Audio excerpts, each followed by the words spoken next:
Hey, Cringe here. The dust has settled on E3. I thought that I'd throw where my mind is at with some of the stuff that I really cared about, stuff that I didn't think quite so highly of. And that's what I did earlier today. I sat down for about 45 minutes to do that. Yeah, here is a snippet of me talking about some of Microsoft's new software announcements. foRZA Horizon 3 and Xbox Play Anywhere.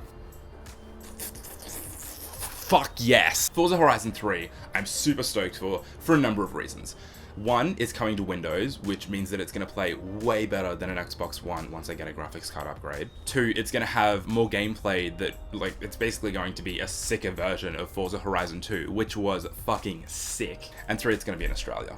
And I think that the headline, oh, foRZA Horizon 3 is in Australia, fuck, that's exciting. I think that the variety of, kind of environment design that Turn 10 have put into, and Playground Games as well, have put into designing the world, from what we've seen so far, is really, really diverse. And it's really exciting to see that they're going to be including a lot, that diversity is going to extend to the car choice, which is exciting. It's not going to be like a Gran Turismo kind of we have 5 digits worth of cars, we have 10,000 cars or fucking whatever.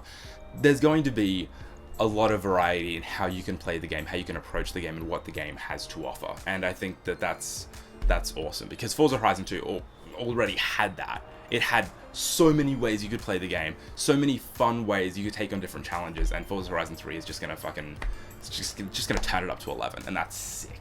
Xbox Play Anywhere, on the other hand, is like a kind of cool admission on Microsoft's part that the Xbox One is really not selling enough copies. Basically, it's like, here's an incentive. You can play all these games on way more pieces of hardware than just the whatever Xbox Ones that we've sold. And I think it's maybe 15, maybe closer to 20 million at this point in terms of units shipped.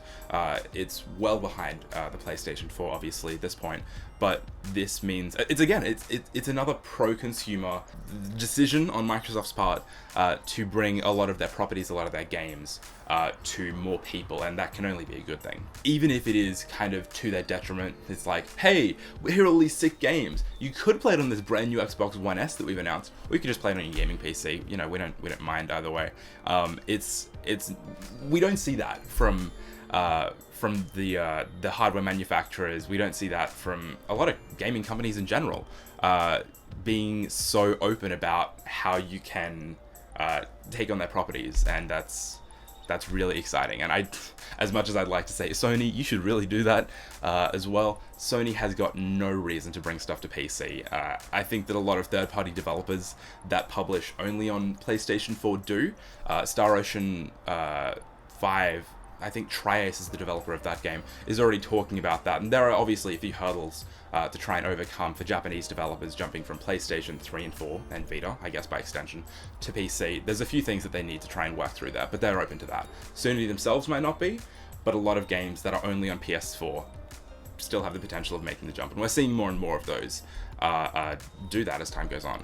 Thank you so much for watching. If you have anything to say to me about my thoughts, about your thoughts, you can do that. You can get in touch with me on Twitter. You can find me there as Cringeworthy. You can also leave a comment on this video if you want to speak with others about some of Microsoft's new software announcements. But if you want to see more like this from me, you can subscribe at my channel, youtube.com/cringeworthy, where I'm sure I'll be uploading a fair few more of these if I haven't already. So yeah, that's all from me for now. Thank you so much for watching.